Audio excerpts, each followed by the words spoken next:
Assalamualaikum warahmatullahi wabarakatuh. Alhamdulillahirabbil alamin wa bihi nasta'in ala umur dunya waddin. Asyhadu an la ilaha illallah, asyhadu anna Muhammadan abduhu wa rasuluhu la nabiyya ba'da. Teman-teman sekalian dimanapun berada, berjumpa lagi bersama saya Happy Andi Bastoni dalam program belajar Sirat Nabawiyah melalui video pendek.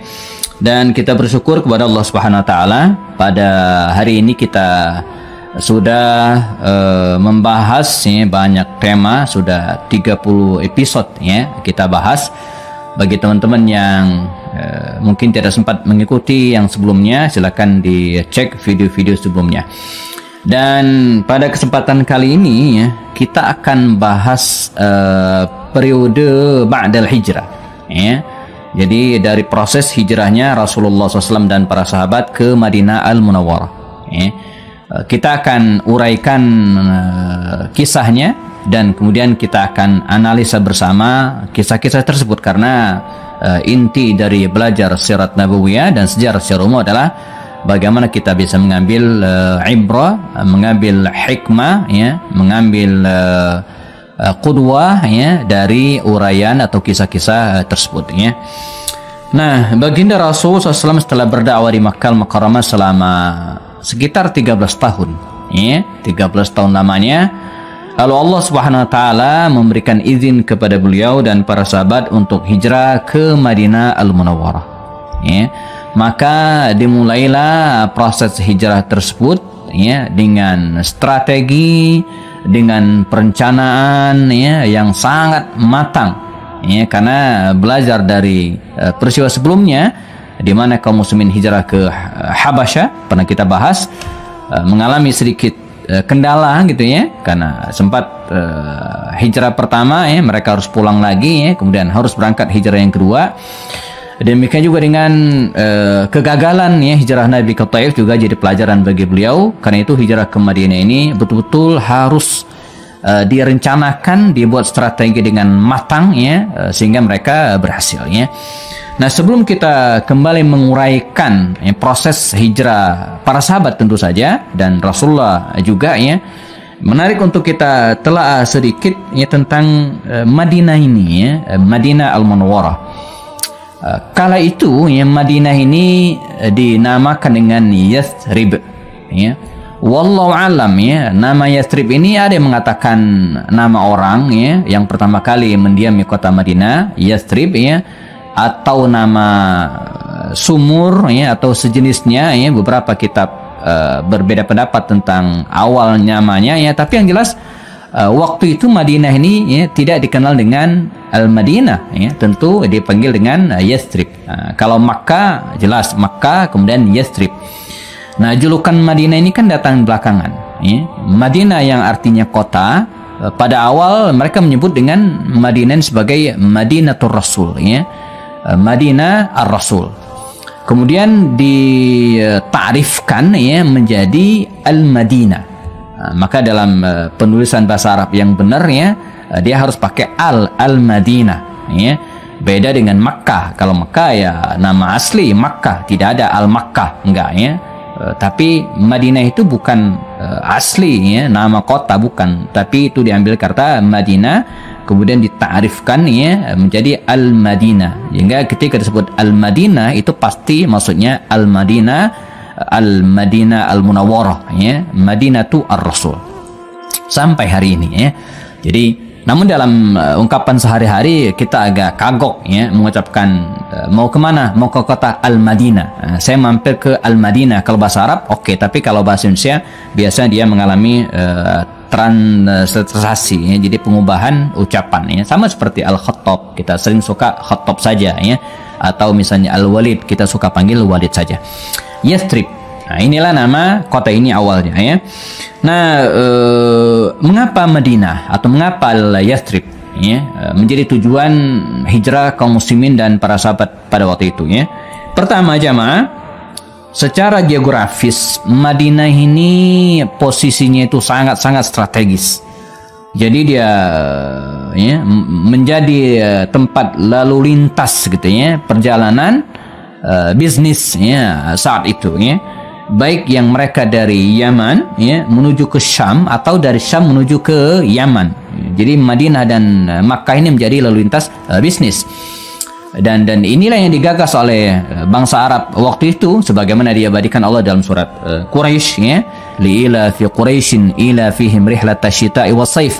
Mereka punya perjalanan bisnis rihlat asyita pada musim dingin ya, mereka ke ramai-ramai ke Yaman, wa rihlat as-saif musim panas as-saif mereka ke atas ke Syam. Nah, Madinah itu ya menjadi lalu lintas. Nggak mungkin orang bisa dari Makkah menuju ke Syam kalau tidak lewat Madinah. Sebaliknya, tidak mungkin dari Syam ya menuju ke Makkah, ke Yaman kalau tidak Madinah. Nah, ini pertama, Madinah menjadi tempat yang strategis. Kemudian yang kedua, mengapa Madinah menjadi tujuan hijrah kaum muslimin? Dari faktor jarak. Ya, tidak terlalu jauh. Pada video sebelumnya sempat kita analisa bagaimana perjalanan menuju ke Madinah ini menghabiskan waktu ya kalau pakai unta ya, perjalanan unta itu ya maksimal 10 hari ya, sekitar 10 harian ya, 10 hari atau 11 hari. Nabi sendiri bahkan hijrahnya 8 hari ya, karena diburu mungkin ya, tapi kalau jalan untanya santai mungkin 10 sampai 12 hari. Nah, hitungan kasarnya kan satu kali perjalanan satu hari itu sekitar 40 kilo ya. Jadi kalau 10 hari sekitar 400 kilo, 400 sampai 500 kilo ya, perjalanan dari Makkah ke Madinah. Sangat terjangkau ya. Beda dengan ke Syam ya, bahkan sampai 2 bulan misalnya kan, atau ke Habasyah mereka harus nyeberangi laut. Kalau ini kan enggak, lalu lintas yang sangat strategis dan jaraknya juga ya sangat-sangat bisa dicapai ya. Kemudian yang ketiga yang menarik juga dari aspek militer ya, Madinah ini terletak di suatu tempat yang terlindung. Apa maksudnya? Dalam banyak hadis dikisahkan, bahkan ciri-ciri Madinah ini juga disebutkan dalam kitab-kitab suci sebelumnya, dan karenanya ini yang menjadi inspirasi orang-orang Yahudi itu datang ke Madinah. Ya, ada 3 karakter Madinah. Ya, yang pertama adalah kota ini terletak ya bainal aswadain.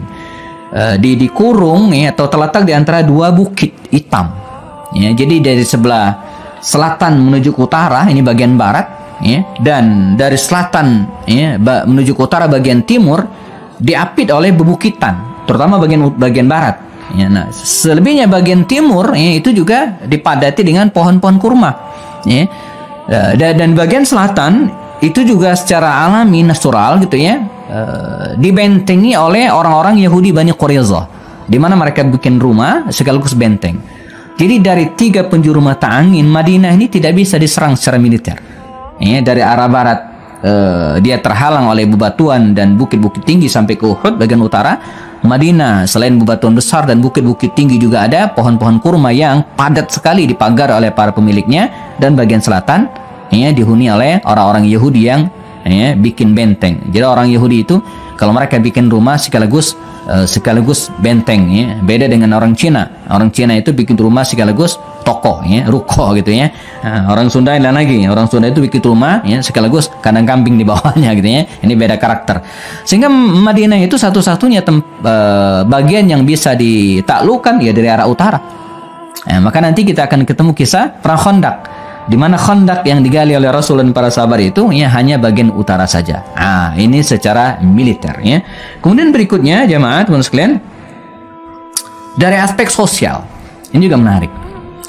Madinah waktu itu lemah ya, sedang mengalami titik nadir ya, lemah secara sosial ya.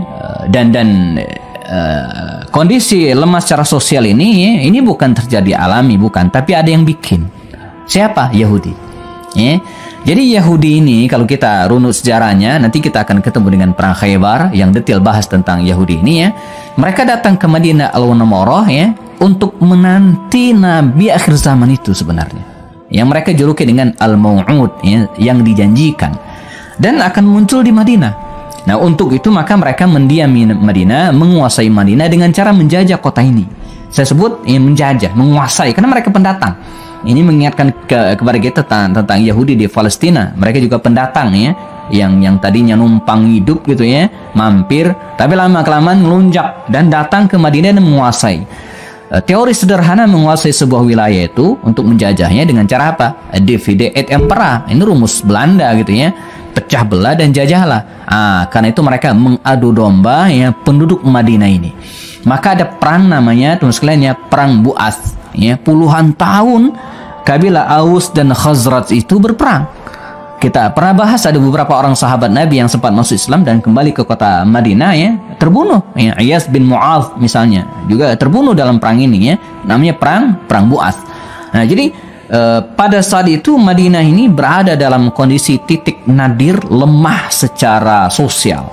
Ya, mereka tidak punya kekuatan, mereka tidak punya pemimpin. Ya, mereka satu-satunya tokoh yang belakangan ya akan ajukan sebagai pemimpin tunggal mereka adalah Abdullah bin Ubay bin Salul yang belakangan masuk Islam dan menjadi ikon kemunafikan gitu ya.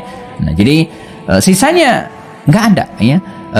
Masing-masing kabilah punya tokohnya masing-masing gitu kan, dan tidak ada yang mau mengakui ketokohan dari kabilah yang lainnya. Nah, kabilah Aus ada misalnya Sa'ad bin Mu'adz. Kemudian Al-Khazraj ada tokohnya Sa'ad bin Ubadah ya, yang tidak pernah akur ya, selalu berperang ya, sampai kemudian Nabi datang nanti mendamaikan dan menyatukan mereka. Nah, jadi secara sosial mereka sangat-sangat lemah.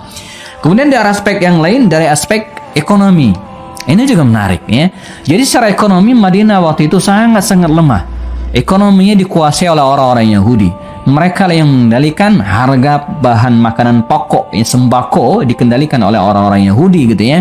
Mereka menggunakan segala cara ya, dengan riba, dengan menumpuk harta ya. Pokoknya semua aturan berbisnis dalam Islam yang belakangan terlarang itu hampir semua dilakukan oleh orang Yahudi. Ya. Jadi kalau Nabi melarang talaqqau rukban gitu kan, jemput tanam hasil panen ya yang dari ladang, itu dilarang dalam Islam karena bisa merusak pasar, itu dilakukan oleh orang Yahudi ya. Kalaulah dalam Islam kita dilarang ya untuk beberapa tanaman tertentu memborong ya atau membeli tanaman yang belum matang ya, masih putiknya, maka itu dilakukan Yahudi. Kalau dalam Islam ya kita dilarang menumpuk harta sehingga menyebabkan barang-barang langka dan mahal, itu pun dilakukan Yahudi. Kalau dalam Islam kita dilarang riba, Yahudi melakukan. Jadi dengan segala cara ya mereka menguasai ekonomi Madinah pada waktu itu. Ya. Nah kemudian yang menarik lagi, secara politik, ini juga demikian. Madinah juga lemah. Ya, Madinah sangat-sangat lemah.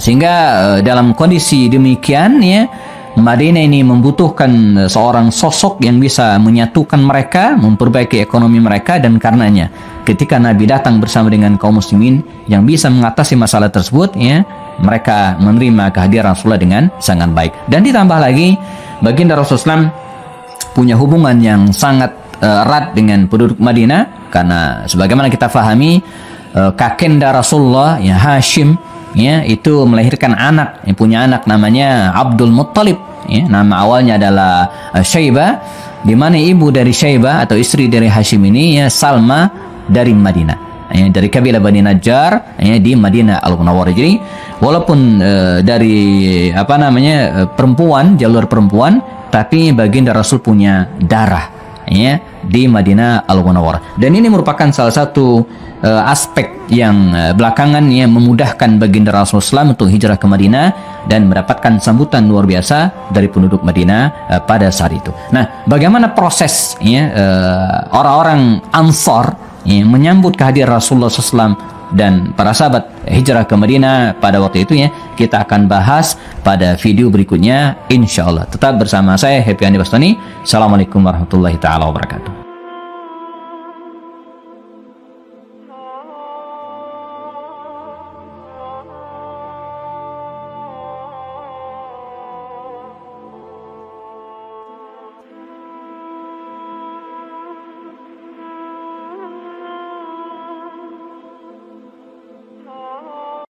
بسم الله الرحمن الرحيم